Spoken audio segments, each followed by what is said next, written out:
Minutos a la presidenta del Congreso, Patricia Juárez, que el análisis lo ajusta básicamente al cumplimiento irrestricto del artículo 117 de la Constitución. ¿De qué va este artículo que lo hemos analizado una y otra vez, sin duda, dentro de la figura presidencial? Quiero darles la bienvenida al doctor Andy Carrión, él es abogado penalista, y al doctor Humberto Abanto, abogado también penalista, que nos acompañan esta noche para analizar este tema. Bienvenidos y gracias por estar esta noche en la mesa. Gracias por la invitación. Gracias a usted. A ver, ¿qué significa el archivo, doctor Carrión? Bueno, el archivo en la comisión permanente simplemente significa de que este caso ya no va a meritar una investigación adicional. Ahora, hay que ver cuáles son los alcances de este artículo, ¿no? Porque mucho se ha venido discutiendo si es que una presidenta o presidente como institución puede ser investigado en el ejercicio de sus funciones. Y esa es la discusión de fondo, ¿no? Porque el término de acusación se había dado en algunas interpretaciones, por ejemplo, iniciales, en las que un presidente no podía ser investigado durante el ejercicio de sus funciones. Luego, dentro de la evolución de ese concepto, y con Castillo se fue afianzando el hecho de que sí podía ser investigado. Y ahora vemos de que el Congreso de la República, desde mi perspectiva, simplemente obedeció los alcances del artículo 117. Pero también debemos de recordar que actualmente existe un recurso pendiente ante el Tribunal Constitucional, esta famosa demanda competencial, que entiendo debería ya de poner los criterios establecidos para interpretar si realmente el alcance de la acusación que está contenida en el artículo 117 abarca o no la posibilidad de que un presidente pueda ser investigado en el ejercicio de sus funciones. Así es que yo creo que el Congreso, además, una investigación preliminar también tiene sus límites, ¿no? El límite es en tanto formule la acusación ante el Congreso, y el Congreso pues no le queda otra opción más que obedecer también lo que está dentro del alcance del artículo 117. Para hacerlo más didáctico, ¿no? Y que usted en casa pueda entender y conozca el artículo 117, ¿no es cierto? Este artículo establece que el presidente de la República solo puede ser acusado durante su periodo presidencial por traición a la patria, por impedir elecciones presidenciales, parlamentarias, regionales, municipales, por disolver el Congreso y por impedir la reunión o funcionamiento del Congreso, Jurado Nacional de Elecciones y otros órganos del sistema electoral. Ese también es su análisis de que, primero, son dos fueros totalmente distintos en donde se está investigando este caso, y que ¿nos ajustamos al análisis de ello, de este artículo? Pero es que no hay otra forma. El artículo 117 de la Constitución lo que establece son las excepciones a la inmunidad presidencial. Para esto hay que prestar atención a la evolución de la institución. El Perú la toma en la Carta de 1828 de la Carta de los Estados Unidos. El modelo de la inmunidad presidencial surge en los Estados Unidos en el gran debate que se realiza en la Convención Constituyente de Filadelfia. Es Hamilton, Anthony Hamilton, quien tiene que sostener esto, y gana la posición en defensa de la estabilidad del sistema político. Entonces el presidente es inmune. ¿Tiene excepciones? Sí, 4. De ellas una sola es delito. Entonces, cuando la fiscal de la Nación, el actual y los anteriores, comenzó con la señora Soraya Dávalos, y abrieron investigaciones al presidente, lo que estaban haciendo, desde mi punto de vista, era un obrar inconstitucional, en la medida en que si se lee la Constitución desde la doctrina de la Corte Interamericana de Derechos Humanos, en el caso Barreto Leiva contra Venezuela, acusación no es lo que piensan en el Código Procesal Penal. La acusación es cualquier imputación penal a una persona desde la más incipiente.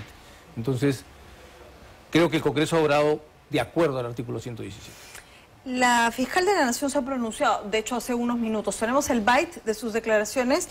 Ok, no lo tenemos aún, pero voy a dar lectura a lo que ella ha dicho. A ver, la señora Espinosa dice lo siguiente, ¿no? Eso es un error. No se puede archivar nada en este momento. No se puede calificar nada porque eso recién se tiene que hacer cuando ella termine su mandato. Lo que ha hecho hoy el Congreso es un adelanto de opinión, de criterio, y eso podría ser una falta contra la Constitución. Doctor Carrión. En realidad me sorprende que una fiscal de la Nación opine de esa manera, ¿no? El Congreso de la República tiene plenas facultades para poder archivar el caso si así lo amerita. Que de acuerdo a la Fiscalía, aquí existan elementos para que esto pueda proceder incluso a una siguiente etapa, es decir, para que aprueben esta acusación, pero que no le han dado la razón no significa de que esté errada jurídicamente. Entonces yo creo que es importante dar la cualidad o las potestades de cada una de las instituciones. La Fiscalía, dentro de su afán de defender la postura de la acusación, naturalmente hubiera deseado que que este caso sea aprobado por el Congreso de la República, pero yo creo que es una intromisión el hecho de decir que el Congreso de la República no debe adelantar opinión. ¿Qué opinión? El Congreso necesitaba pronunciarse. Sí. Y de hecho ya venía de mucho tiempo atrás la acusación que habían formulado en el caso Rolex, porque el caso Rolex originó dos casos. Uno, precisamente por el delito de cohecho, que es el que más rápido avanzó, es decir, el intercambio de favores con el Guayqui Oscorima, y otro que tomó más tiempo porque el delito imputado era el de enriquecimiento ilícito y se requieren algunas pericias precisamente para sacar adelante el caso, y es el que último también, en base al cual se ha formulado otra acusación. Entonces, el Congreso está actuando de acuerdo a lo que dice el artículo 117 de la Constitución. A algunos puede gustarles, a otros no, pero no significa de que debamos transgredir las reglas que la Constitución establece. La sensación de estas declaraciones son en otro fuero, ¿no? Sin duda hay una relación bastante tensa entre Ejecutivo y la Fiscalía de la Nación, hoy con un elemento más que es el Congreso de la República. ¿Se equivoca la señora Espinosa?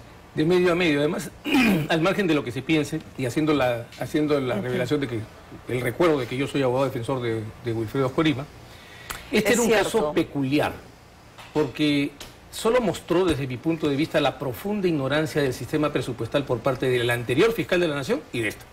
Hablamos del doctor Villena. Explico. Para que se dé un decreto de urgencia y movimientos presupuestales, no es que el presidente de la República es un rey o es un emperador y llama a su secretario y le dice vamos a dar un decreto de urgencia porque este señor me ha regalado un reloj.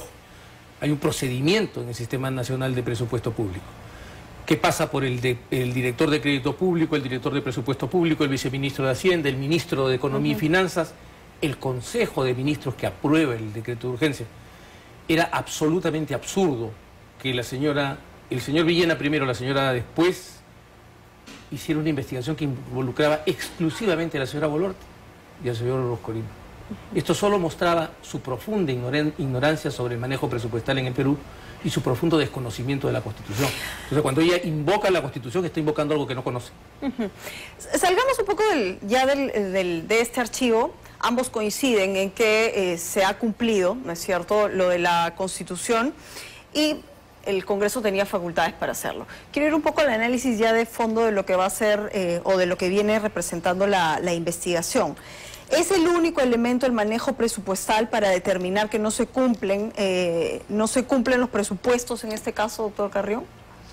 Bueno, habría que ver cuál es el pronunciamiento formal, porque una cosa es de que uno se remita a cuáles son los alcances del artículo 117, es decir, en qué casos aplica la inmunidad parlamentaria, y si formalmente no se cumple con el presupuesto o el requisito, por ejemplo, del delito invocado, o que de alguna manera esto no esté dentro de los presupuestos del artículo 117, tiene la posibilidad el Congreso de la República de decir que por esa formalidad, es decir, el primer paso de análisis de toda subsunción de un hecho bajo un tipo penal o una norma constitucional, ya no amerite la evaluación de fondo. Así es que también es perfectamente posible por un ámbito formal proceder a un archivo. De hecho, en algunas ocasiones se ha hecho, pero por parte de la Fiscalía de la Nación. Recordemos aquí el doctor Abanto mencionó el caso de Martín Vizcarra. Finalmente abrieron investigación, pero luego la suspendieron hasta la culminación de su mandato. Esa fue la interpretación que en su oportunidad Zoraida Ábalos implementó sobre el tema formal del alcance del artículo 117, y ya sabemos toda la historia de la interpretación posterior. Pero yo creo que por elementos formales también. Además de que, como digo, nos guste o no el alcance del artículo 117 es ese, y si no lo queremos, no lo deseamos, pues entonces promovamos una reforma constitucional, que es lo que en realidad aquí debería de ameritar. Y a la luz de lo que está ocurriendo en los últimos mandatos presidenciales, creo que ese es el foco, ¿no? Porque hay quienes interpretan ya este artículo de distinta manera, doctor Abanto. Bueno, yo creo que el Tribunal Constitucional tiene una tarea que cumplir y espero que logre pacificar esto. Nos guste o no nos guste, tome la posición que tome. Bueno, las próximas semanas saldrá ya el fallo, ¿no? Desde mi punto de vista, el tribunal lo que tiene que hacer es ratificar además la práctica histórica. No hay un solo presidente de la República que haya sido acusado por motivos distintos de los que establece la Constitución. Entonces, esto, aquí sí me permite hacer un paréntesis para recordar, la razón por la que la inmunidad parlamentaria, la inmunidad presidencial se da es porque es el mayor responsable de la gestión del Estado. No lo podemos distraer. Si va a estar ocupado en causas privadas, no va a poder atender a los asuntos públicos. Esa fue la razón que se expuso y la razón que triunfó para que se consagrara históricamente la inmunidad presidencial. Entonces, esto es lo que hay que recordar. Entre la búsqueda de la verdad y el ansia de persecución penal, que es de este tamaño en la Constitución, está el problema de la estabilidad política del sistema, que es más importante.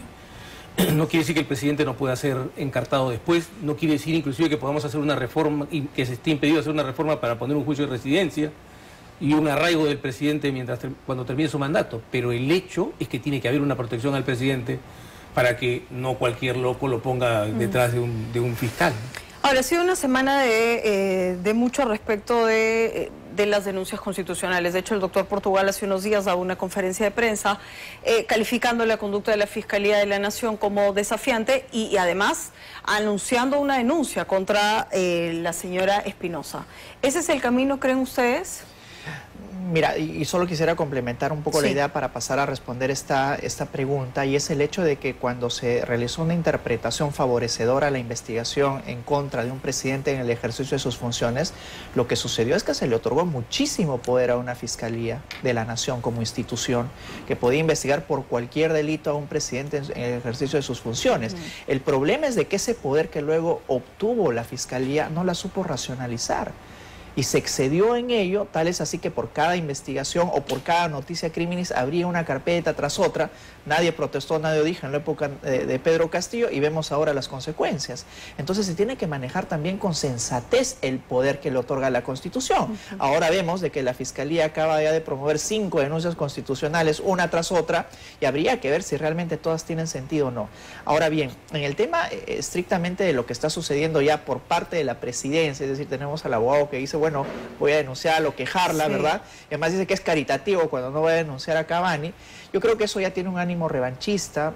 Las actuaciones de los funcionarios también tienen su propio cauce. Evidentemente tiene la posibilidad de formular su queja ante la Junta Nacional de Justicia, no hay ningún inconveniente con ello, pero anunciarlo y ya, digamos, establecer el parámetro de litigio en un ámbito estrictamente ya político, de instrumentalización de las instituciones, hace que el parámetro arbitrario que puede usar la Fiscalía de la Nación también la esté utilizando ahora la Presidencia de la República, y yo diría que más bien debería únicamente concentrarse en los ámbitos que la norma establece, pero no con un ánimo revanchista, ¿no? Sino más bien identificando realmente los ámbitos de arbitrariedad en los que podría caer la actuación de la Fiscal de la Nación. Bueno, sí, ¿no? El doctor Portugal está jugando ahí un papel también de abogado, más político que de abogado.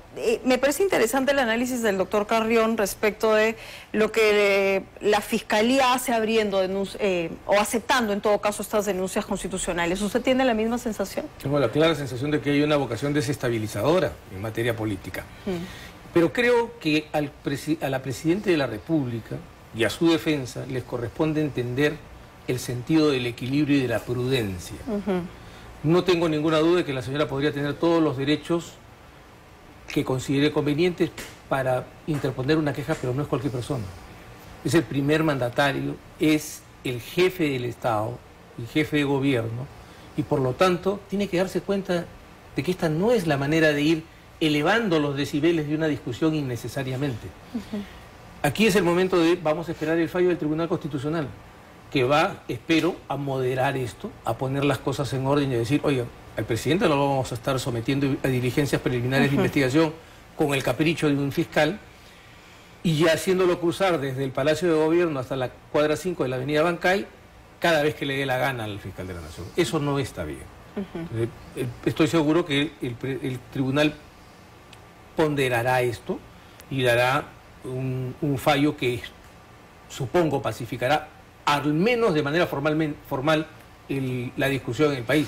Lo que tiene que aprender el sector político es a la continencia. O sea, no es esta incontinencia verbal, esto de yo respondo y hacer las refriegas verbales, no corresponde a los jefes de un órgano constitucionalmente autónomo y de un poder del Estado. Bueno, y capitalizar errores, ¿no? Finalmente será el tribunal quien tenga que zanjar el tema en un par de semanas. Vamos a estar atentos. Es inevitable no analizar lo que ocurre, ¿no es cierto?, como respuesta en esta suerte de choque, ¿no?, con la presidenta Dina Boluarte, que lo ha hecho hoy nuevamente desde Caraballo en la inauguración de uno de los colegios bicentenarios, ¿no? Estuvo acompañada del ministro Quero. Vamos a ver esas imágenes, vamos a escuchar cuáles fueron sus declaraciones y regresamos. No trabajamos para aquellas encuestas que dicen que la presidenta tiene una aprobación del 0%. Qué bueno que me hayan puesto 0%, porque eso es lo que les he dicho. Póngame 0-0 y nos vamos a penales, a ver quién mete más goles. Y estos son los goles que mete el gobierno. No es un copy-pega de un discurso anterior en un mismo escenario, ¿no? Porque ya lo ha hecho antes. El único diferencial, ¿no es cierto?, con el pasar de los días es que su aprobación ha ido a 0 y que hoy el contexto sin duda es otro. Yo sé que el análisis de ustedes es básicamente jurídico, pero no podemos dejar de comentar esto.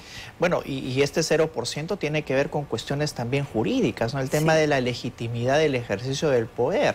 Si bien es cierto, esta legitimidad se otorga con una elección en un momento determinado. Y recordemos de que Dina Boluarte también, a favor suyo, ha sido elegida dentro de una plancha presidencial. Sin embargo, la legitimidad del ejercicio progresivo del poder también implica aceptación de la población.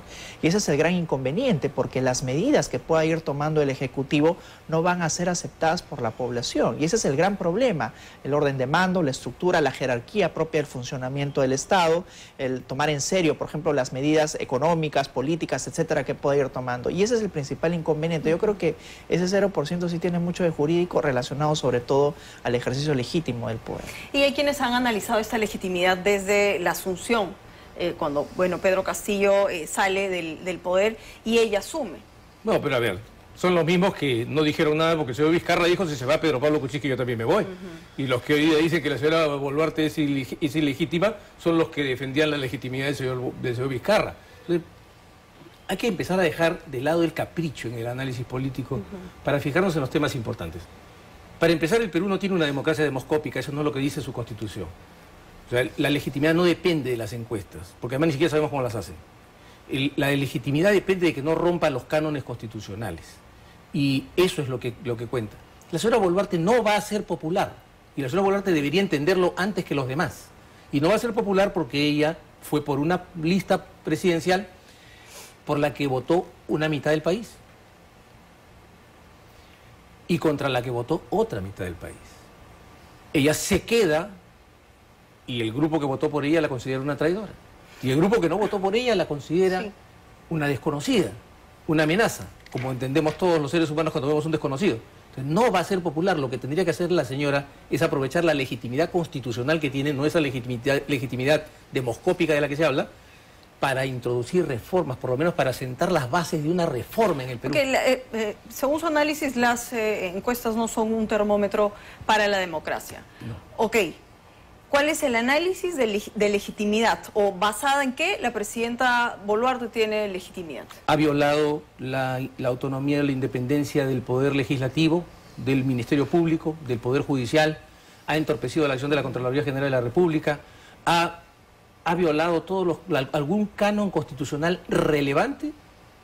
Todas las objeciones son de índole moral y algunas de índole penal que, como hemos dicho, quedan en el tintero por el 117. El punto central, repito, de la señora Boluarte es que tendría que aprovechar esta impopularidad que le permite no perder nada para lanzar una reforma, mínimo la reforma del sistema de justicia. O sea, el sistema de justicia tiene que ser reformado ya. Doctor Abanto, desde que estoy en la universidad escucho que el sistema de justicia se va a reformar en este país. Imagínese yo. Hay tesis eternas, tomos de la reforma del sistema de justicia y eso no ocurre. ¿Ustedes es de la misma opinión de que las encuestas no son termómetro de democracia y que la presidenta no ha roto ningún parámetro constitucional para la legitimidad? No necesariamente el parámetro de las encuestas son las que van a mandar a quién pone uno de presidente y a quién no. Eso es evidente, ¿no? Pero existen también otros mecanismos de medición de la legitimidad de la presidenta de la República. Desde mi perspectiva, no necesariamente si es que la presidenta infringe alguna norma constitucional, es recién en ese momento en la que es ilegítimo su gobierno, sino que tiene que ver con aceptación de la población, no dirigida a las encuestas necesariamente, porque estas de alguna manera tienen sus propias preferencias, pero sí al termómetro que las instituciones públicas pueden dar a relucir. Por ejemplo, ¿no? Yo no sé si será un gobierno legítimo aquel que no controla en lo absoluto los índices de criminalidad. ¿No? Existen unas medidas, por ejemplo, en las que falta no solamente legitimidad, sino también autoridad autoridad para poder vincular algunas medidas de orden político criminal para ver cuál es un resultado que favorece a la población. Y otros índices, ¿no?, que no necesariamente tengan que ver con la aprobación respecto a una encuesta o a un termómetro de un determinado momento. Voy a hacer una pregunta abierta. Le queda ¿cuánto? Poco menos de 11 meses, ¿no es cierto?, para que deje el gobierno. Y ella habla de penales el día de hoy, ¿no? Y hay quienes ya en redes sociales dicen penales a los que eventualmente ella podría ir. Bajo el análisis, ¿no? Seguramente un análisis muy prematuro. ¿La presidenta Dina Boluarte correría la misma suerte que los últimos presidentes de ir a la cárcel? Si es que la Fiscalía de la Nación sigue investigando de esta manera los casos, por supuesto que sí, ¿no? Y recordemos de que el archivo también que ahora ha sucedido con el caso Rolex es un archivo que eventualmente también podría revivirse de la presidenta salir en el del gobierno. Puede un elemento, un indicio más aportar a que esto pueda ser reabierto.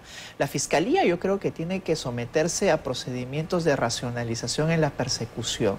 De un tiempo a esta parte un rumor, la denuncia interesada de una parte, de un político, etcétera, puede dar pie a que se abran investigaciones, y de hecho que se hicieron así durante mucho tiempo. Pero el problema es ese, ¿no? Si las investigaciones realmente tienen futuro o no. Ahora bien, ¿no? Tú hablaste, Claudia, de dejar el gobierno. Bueno, por ejemplo, el hecho de que la Fiscalía le esté imputando el eventual hurto de aquellas historias clínicas podría configurar un peligro procesal que podría revivirlo cuando la presidenta deje el gobierno. O el hecho de encubrir a una persona, recordarás el caso también del cofre, ¿verdad? De encubrir supuestamente a Vladimir Cerrón, en la que en realidad creo que ellos no han llegado a nada, sino más bien una visita a Míconos y otros. Sí. Pero y esos elementos, así no parezcan sólidos, podrían revivirse y solicitarlo, incluirlos dentro de una solicitud, por ejemplo, de detención preliminar o impedimento de salida del país para comenzar, y luego, cuando ya no tenga ningún tipo de inmunidad, pues aplicarlo para una medida restrictiva mucho más gravosa. ¿Va al penal la presidenta Dina Boluarte? Si no hay una reforma judicial, yo no tengo ninguna duda de que eso va a ocurrir, porque el problema, todo el mundo mira a la señora Espinosa, que finalmente es un personaje folclórico. ¿Por qué folclórico, doctora Abanto? Porque no le veo con la complexión de una persona que tiene que ejercer con seriedad un cargo, ¿no? Esto no es un festival. El punto central aquí es que son los jueces los que toman las determinaciones y pasan en sordina. O sea, la muerte de Alan García se debe a un juez que dio una detención preliminar precipitada y equivocada. La prisión de Keiko Fujimori no fue por el fiscal Pérez, fue por 3 jueces que mandaron a la señora Fujimori 3 veces a la cárcel. O sea, lo que hay que mirar con claridad es que si la señora Boluarte no entiende el imperativo de que el país necesita una reforma del Poder Judicial dentro de los cánones constitucionales, la señora terminará en el mismo resultado que los demás, porque son los mismos elementos los que se están sumando. Bien, hay sin duda un largo camino por recorrer, más allá de estos intentos de reforma y demás, sino por toda la carga que hay alrededor de ella, ¿no? Y con la preocupación, y yo creo que esto es lo que hoy se expone, ¿no? Que es esta afrenta que parece que un poder ha iniciado contra el otro, y en medio están cada uno de los casos, y creo que el análisis de ambos es, si no hay un caso sólido, al final todo termina siendo un albur. Todo termina siendo un albur. Y hay un tema importante, porque yo creo que el día de hoy ya la Fiscalía se ha convertido en un poder del Estado. Es un poder que tiene la capacidad de poner en jaque a un presidente de la República, casi el mismo poder de un Congreso de la República. Y eso es el problema, que hay que encontrar, diría yo, también límites, ¿verdad?, y filtros razonables dentro de la normativa para el ejercicio de una persecución desde la Fiscalía de la Nación. Tenemos que ir a la pausa, ¿verdad?, a esta hora. Vamos a la pausa, quédense, me van a seguir acompañando porque hay aún muchos temas que analizar, el caso de Ollantumala y demás, así que regresamos, esto es 2025. Bueno, vamos con lo que anunciábamos, ¿no? Y la pregunta que todos se hacen, ¿cabe la excarcelación para Ollantumala luego de que la segunda sala constitucional de la Corte Superior de Lima determinara que el expresidente y los demás implicados fueron arrestados de forma inconstitucional? ¿Qué significa esta decisión? Voy con usted, doctor Abanto. Cambio el orden, doctor. No, va a ver. Esto tendría que determinar la actuación de la Sala Penal de Apelaciones. Porque ya lo que ha hecho la Sala Constitucional es dictar un, entre comillas, habeas corpus innovativo. O sea, se produjo la violación, efectivamente lo dañaron, pero se sustrajo la materia, dejo el mensaje de que no se repita. Eso es todo lo que van a hacer. O sea, en materia constitucional, en la zona constitucional, ir al Tribunal Constitucional, por ejemplo, en este momento resultaría, digamos, inútil porque tomará como un año que el tribunal se pronuncie. Entonces, aquí lo que sí le da fuerza a la defensa es para ir ante la Sala Penal de Apelaciones y decirle, oiga, deje sin efecto la ejecución inmediata de la pena y suspéndala. ¿La misma opinión? Eso es posible. Mira que en el caso de Alejandro Toledo van 8 meses y todavía no se dilucida la sentencia en una segunda instancia. Y hasta que ello suceda, es evidente que ante la ejecución inmediata de la pena, Alejandro Toledo debe permanecer en prisión. Pero existe la figura jurídico-procesal de que antes de que se dilucide el tema de fondo, es decir, el juicio en segunda instancia, puede, a solicitud de la defensa del propio Ollantumala, proponerse de que se instale una audiencia en la que se dilucide el hecho de que se puede ir afrontando esta espera, este interregno en la decisión libre. Y ese es un punto que también en el Código está perfectamente posible establecido.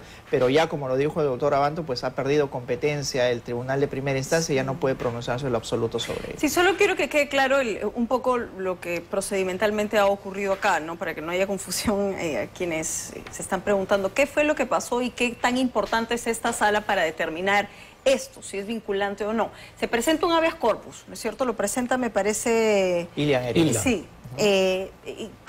Hagamos la guía del habeas corpus. ¿Qué es un habeas corpus?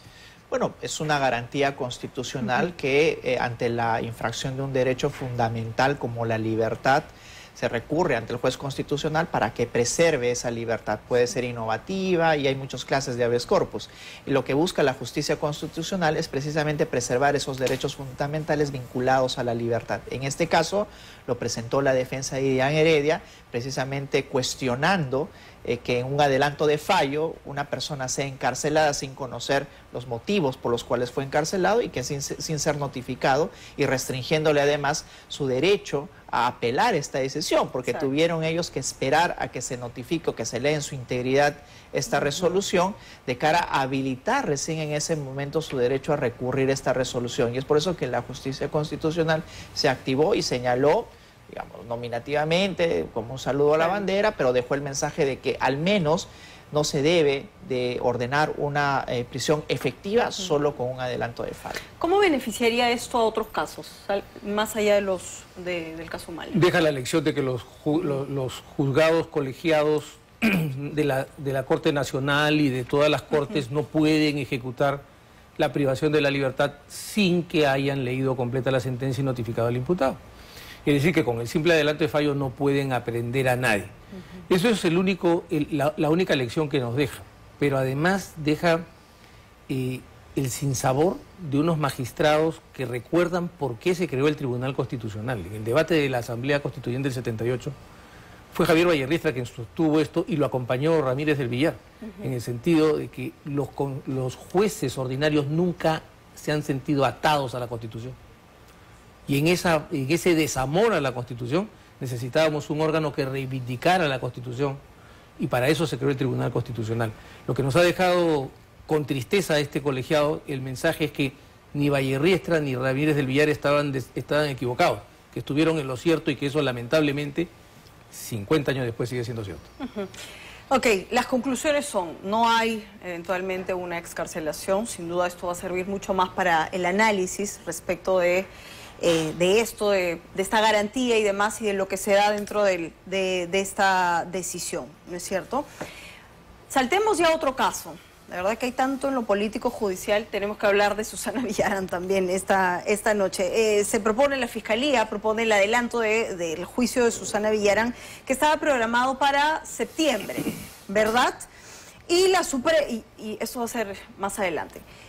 ¿Tiene la Fiscalía la competencia para poder adelantar esto? La Fiscalía puede solicitarlo, puede decir que se programe para la siguiente semana el inicio del juicio oral, pero aquí estamos en rigor en manos del Poder Judicial. El Poder Judicial también tiene sus propios tiempos, tiene su agenda, y entendemos que en base a esa agenda es de que ha programado el inicio del juicio oral en septiembre de este año. Pero eso también demuestra las dificultades que existen en el propio Poder Judicial para llevar adelante este tipo de juicios orales. Claudia, hay casos en los que te están programando para el próximo año el inicio del juicio, y hay otros casos, así parezca risible, que lo están programando de aquí a 2 años. Así es que el intento de que este juicio se adelante puede ser solicitado por el fiscal, tendrá sus propias finalidades, objetivos al respecto, pero es poco probable de que se adelante. Lo más probable más bien es que se retrase. Recordemos de que este caso ya iba a entrar a juicio oral, sin embargo, un cambio en la normativa acerca de la impugnación del autoenjuiciamiento originó que precisamente primero se dilucide esta cuestión jurídica ante una sala para luego proseguir con el juicio oral. Así es que yo creo que es más probable que se retrase el inicio del juicio a que se adelante. Claro, el tema es, puedo adelantarlo, pero ¿para qué lo voy a hacer? No, pero no, además acá lo gracioso es que alguien se tomó 5 años en hacer un caso en el que había 2 personas y ahora le dice al Poder Judicial, por favor, adelántate, acelérate, ¿no? O sea, la verdad que a veces se olvida que no hay, digamos, un tipo de humor más gracioso que el humor involuntario. Sí. O sea, la tortuga le dice a la liebre que corra. Bueno, ahí está, eso es lo que va a pasar y vamos a ver si finalmente se adelanta o no, ¿no? Antes de ir a la pausa, tengo solo para zanjar el tema y lo que comentábamos más temprano con el tema con el que abrimos el programa de la señora Delia Espinosa. Ya tenemos el byte, vamos a escuchar las declaraciones y regreso con ustedes. Ocurre eso, se tendrán que detener las investigaciones que están todavía, porque hay varias carpetas que están todavía abiertas respecto de la señora presidenta. Pero lo que ya se presentó tiene que, en su momento, definirse cuando ella culmine su mandato presidencial. A partir de allí se tienen que analizar las denuncias constitucionales. En este momento es un error si el Congreso está analizando y está decidiendo sobre algunas denuncias constitucionales que ya fueron presentadas en meses anteriores. Ese es un error.